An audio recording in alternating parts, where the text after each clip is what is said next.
Karena pada dulunya awalnya memang saya menghandle itu sebagai project manager. Mulai dari 2011 itu saya menghandle gitu. Dan juga teman saya, kami berdua partneran gitu.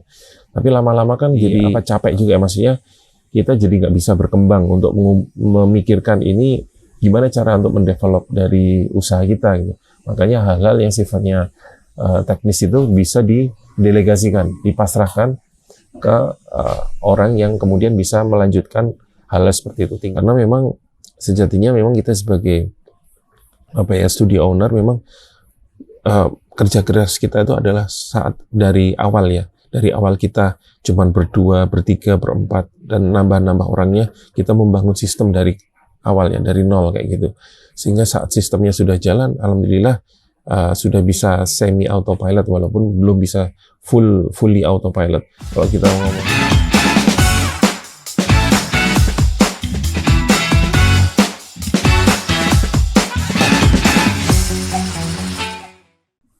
Bismillahirrahmanirrahim. Assalamualaikum warahmatullahi wabarakatuh. Kita jumpa lagi di sesi sharing Q&A ya.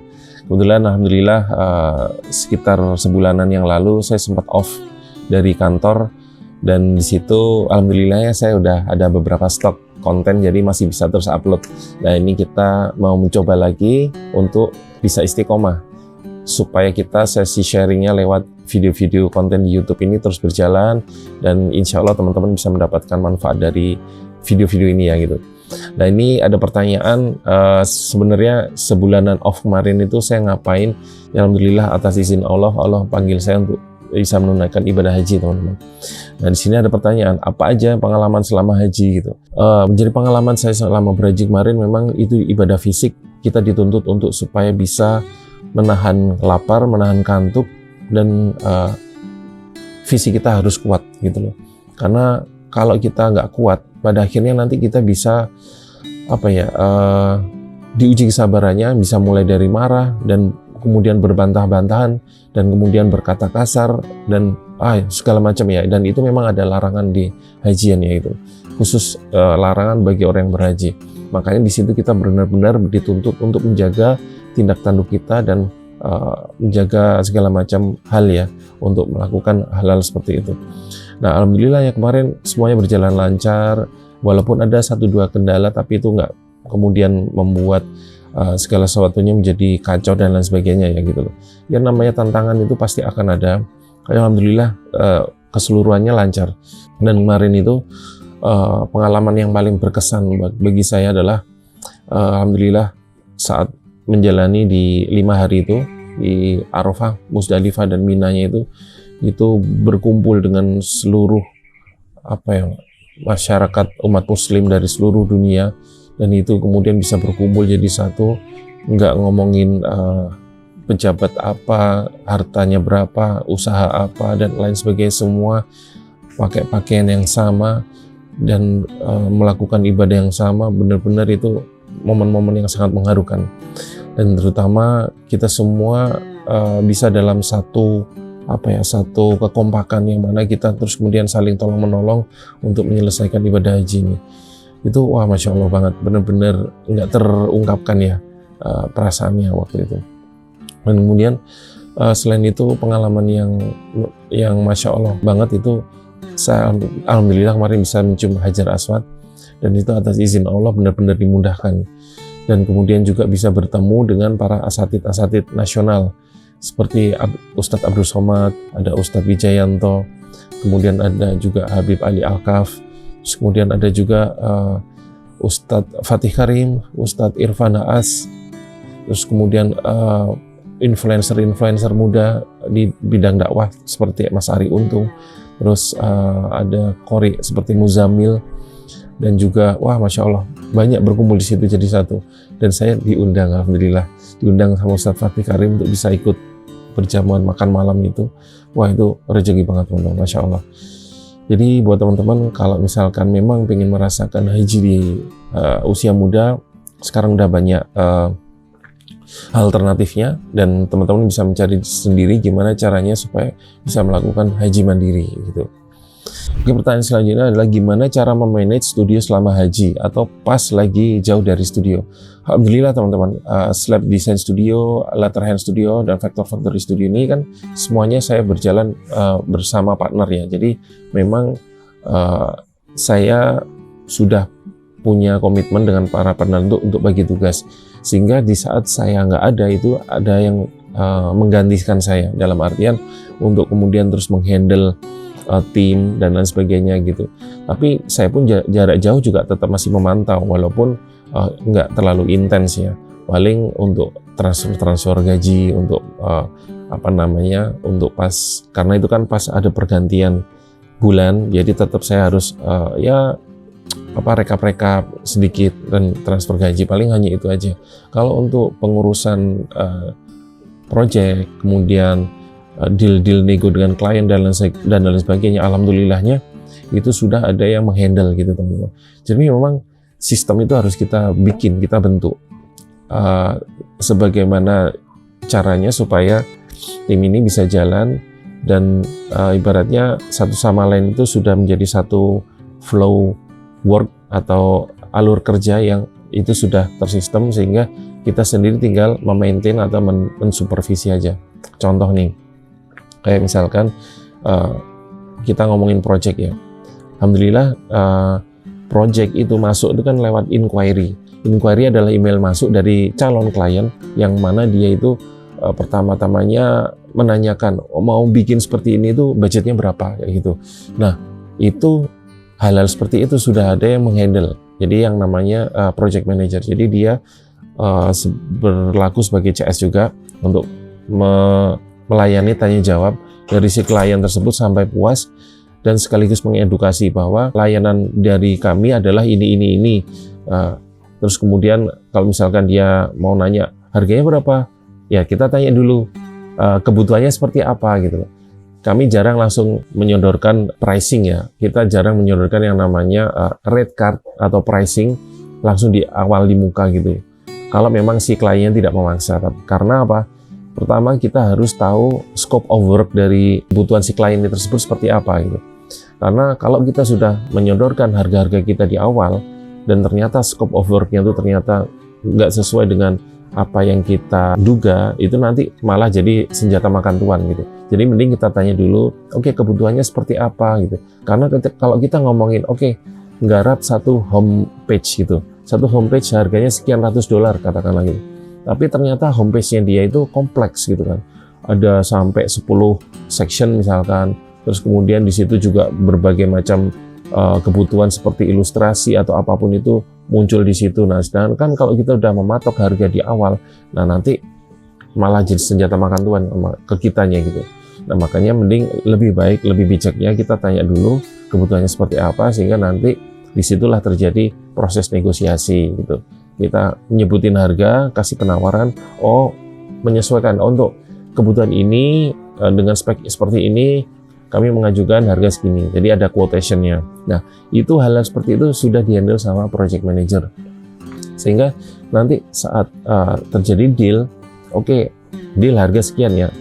Nah, terus nanti si project manager lah yang kemudian WA saya, Mas, minta tolong kirimkan invoice untuk alamat email ini lewat PayPal gitu. Nah, saya kirimkan tuh lewat PayPal. Biasanya invoice-nya partial invoice, jadi si klien tuh bisa bayar DP 50% dulu, kemudian sisanya setelah pas pengerjaan selesai.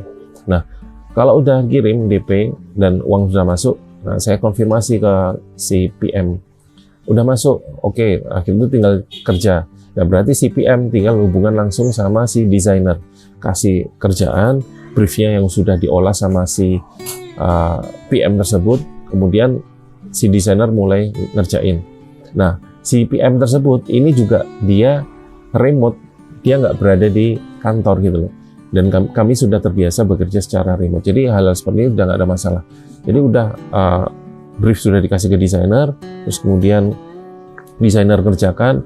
Setelah kerja selesai, terus kemudian ada feedback, tektokan dengan si klien.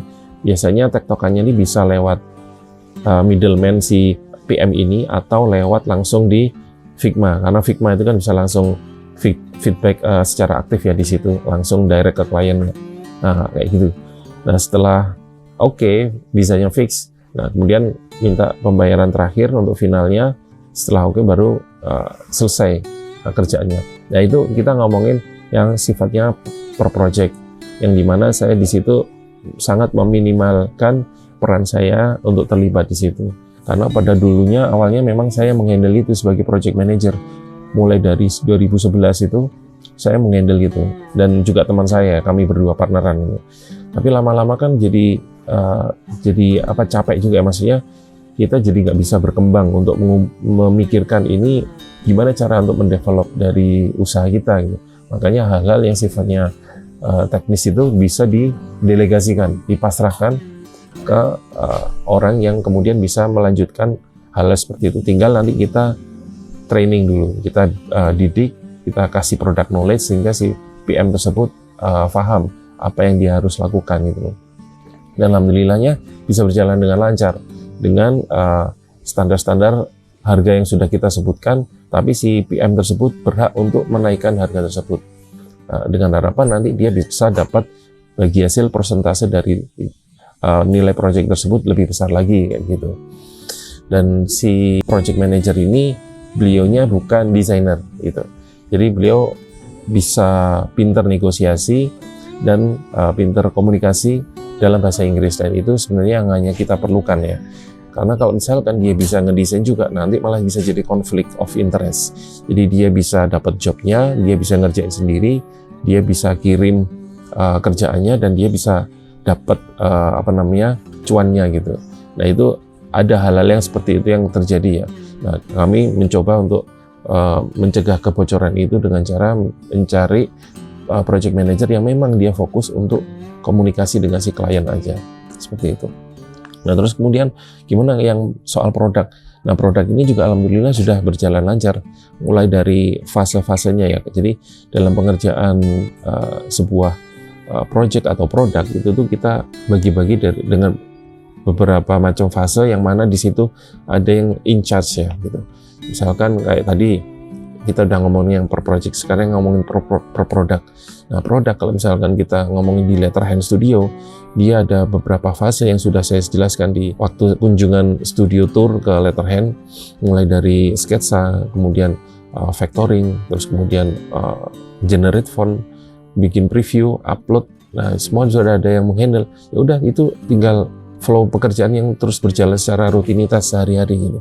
Jadi tidak ada masalah kalau misalkan harus ditinggal lama, karena memang sejatinya memang kita sebagai studio owner memang kerja keras kita itu adalah saat dari awal ya. Dari awal kita cuman berdua, bertiga, berempat, dan nambah-nambah orangnya, kita membangun sistem dari awalnya, dari nol kayak gitu.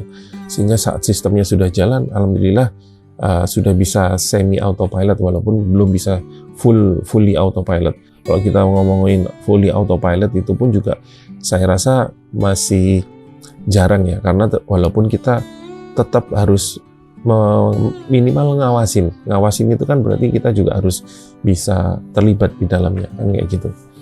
Jadi itu cara memanage studionya, intinya adalah pendelegasian.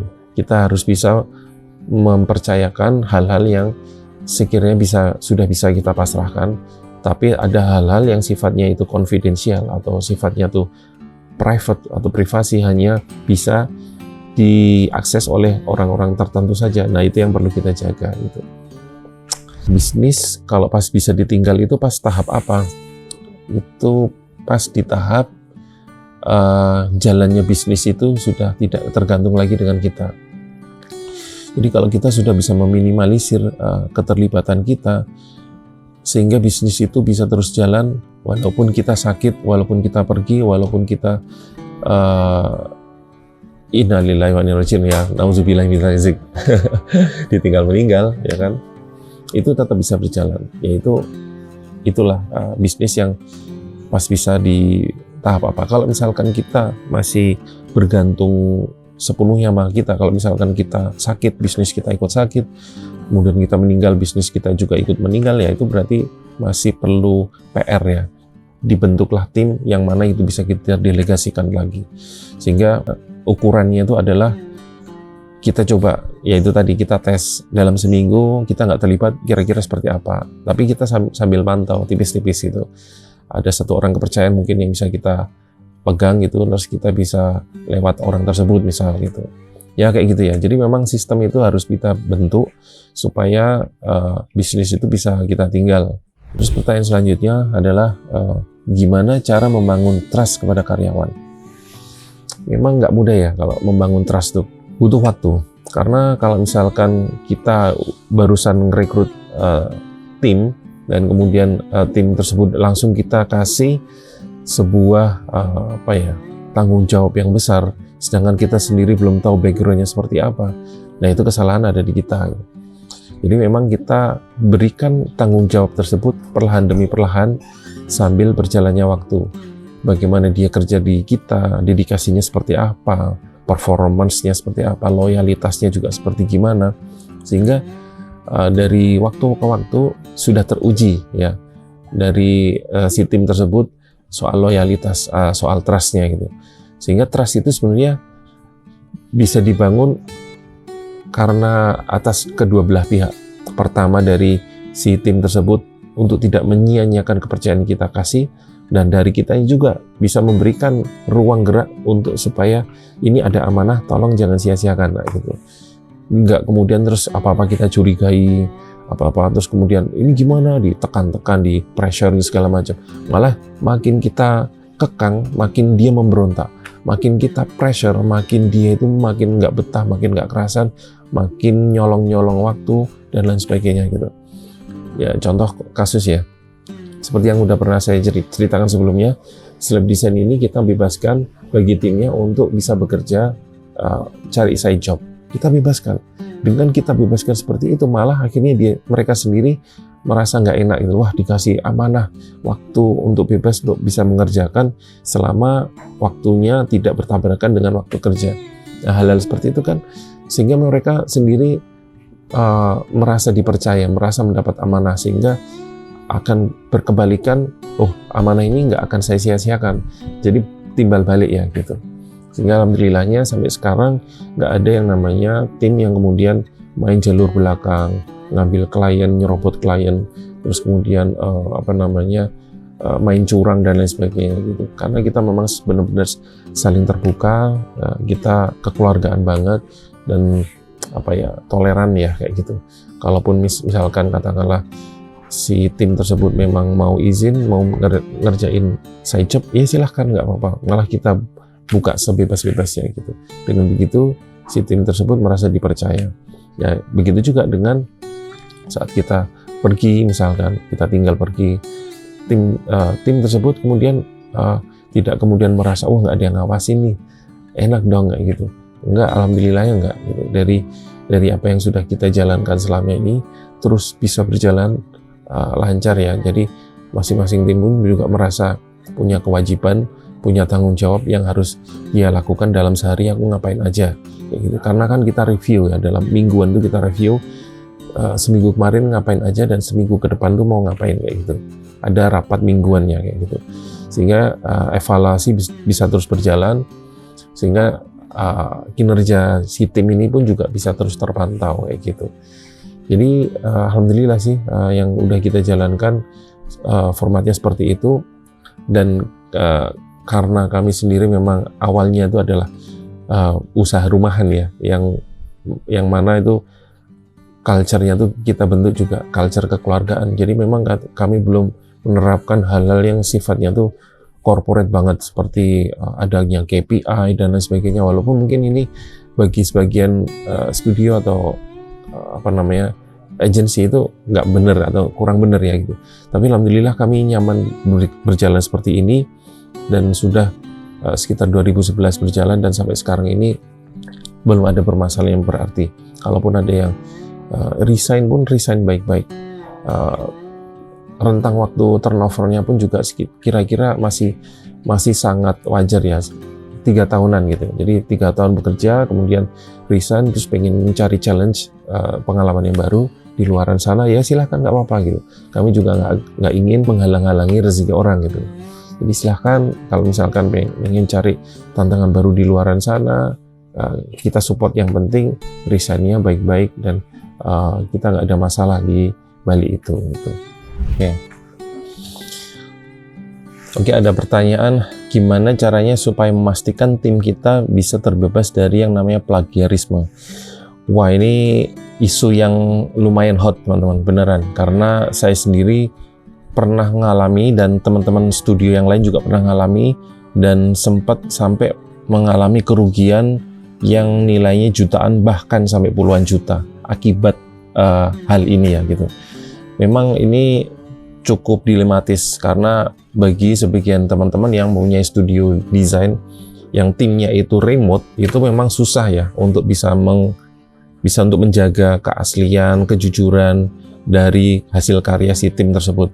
Karena sebenarnya plagiarisme itu sebenarnya bukan perkara si tim ini nggak bisa bikin gitu loh. Maksudnya gini, si tim ini ternyata dari desainnya jelek, habis itu dia plagiat supaya desainnya bagus. Sebenarnya bukan itu, tapi rasa males ya. Aslinya dia bisa ya kan, otomatis kan kalau udah kita rekrut berarti kan dia qualified ya. Dia qualified dan sudah lolos uji kualitasnya dan kita hire. Tapi ternyata di perkembangan jalan ke depannya itu ada satu hal yang dimana dia tuh kehabisan ide, stuck, kemudian cari jalan pintas dengan cara mencomot hasil kerja orang lain kemudian diplagiat. Ya masih mending sih kalau nggak mending juga sih. Ada yang namanya ATM ya, amati tiru modifikasi. Itu pun juga tetap nggak boleh karena memodifikasi orang lain walaupun itu bagian kecil aja, kita ada elemen yang sama persis, jiplak ya itu namanya jiplak, yang jiplak itu namanya plagiat gitu. Nah, gimana cara mengatasinya? Berarti kita harus tahu fase tahapan produksinya seperti apa, pengerjaannya. Oke, misalkan kita ngomongin garap suatu produk stok ilustrasi. Kita tahu bahwa ilustrasi itu ada tahapan fase sketsa, kemudian digitalisasi atau divektorkan. Nah, dua fase ini kalau misalkan digarap satu orang yang sama, itu akan ada potensi untuk si tim tersebut atau si orang ini saat lagi stuck, dia kemudian ngambil punya orang, kemudian dia edit, dia modif, kemudian dia jual. Tapi kalau misalkan katakanlah kita bisa meng-hire orang yang memang dia pure manualan, dia gambar manual ya, dia nggak digital gitu. Nah itu akan lebih otentik daripada kita nyari orang yang dari awal sampai selesai dia garap semua. Jadi kita putus rantai kemungkinan untuk plagiatnya dengan cara kita meng-hire orang yang manualan dan kita meng-hire orang yang bisa digital tapi nggak bisa nyeket gitu. Misalkan nih, kita cari orang yang dia pinter gambar manual tapi nggak bisa digital. Nah satunya dia nggak bisa gambar manual tapi bisa digital, bisa nge-trace wajah dengan bagus, bisa nge-trace pemandangan atau gambar-gambar objek dengan rapi. Ya udah kita hire aja dua-duanya ini.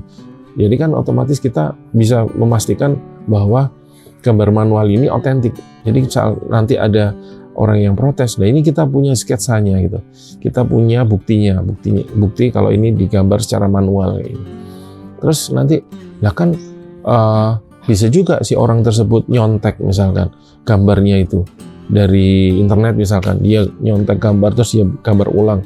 Ya itu lebih aman daripada ngambil dari internet terus digambar ulang digitalnya kayak gitu. Sehingga kita bisa terbebas dari yang namanya plagiat. Itu cara mengakalinya satu. Yang kedua, di saat wawancara kita juga bisa melihat ya dari segi attitude-nya dia seperti apa, terus dia kejujurannya dalam hal pengerjaan seperti apa. Ini kita harus tekankan di awal sebelum kontrak kerja mulai atau sebelum kita putuskan untuk kita terima dan kita kerja bareng kayak gitu. Itu harus ditekankan banget dan kita harus kasih tahu ancamannya, sanksinya kalau ketahuan mau plagiat ya otomatis langsung keluar dari tim misalkan seperti itu. Jadi di awal itu harus kita main tegas. Karena kalau nggak nanti korbannya malah jadi satu tim ini atau satu studio ya. Karena akunnya bisa kena banned dan kemudian akhirnya kita sendiri harus keluar uang banyak untuk ganti rugi bagi orang yang diplagiat tersebut. Sekedar cerita aja, banyak teman-teman yang kena getahnya gara-gara tim yang nggak bertanggung jawab ini.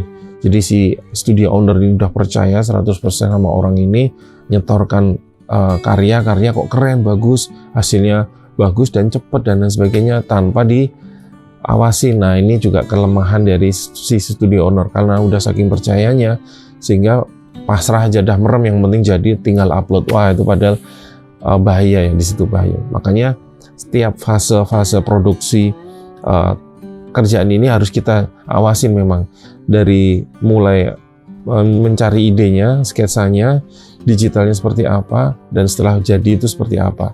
Nah kalau kita bisa mengawasi setiap fasenya itu dengan baik, insya Allah yang namanya plagiarisme itu bisa kita hindarkan ya gitu teman-teman.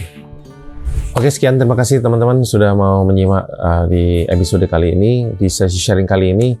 Kita jumpa di episode selanjutnya, dan semoga kalau teman-teman ada pertanyaan-pertanyaan silahkan aja langsung diketik di kolom komentar. Insya Allah nanti akan kita bahas jadi bahan materi untuk kita bahas di episode selanjutnya. Sekian, terima kasih. Wassalamualaikum warahmatullahi wabarakatuh.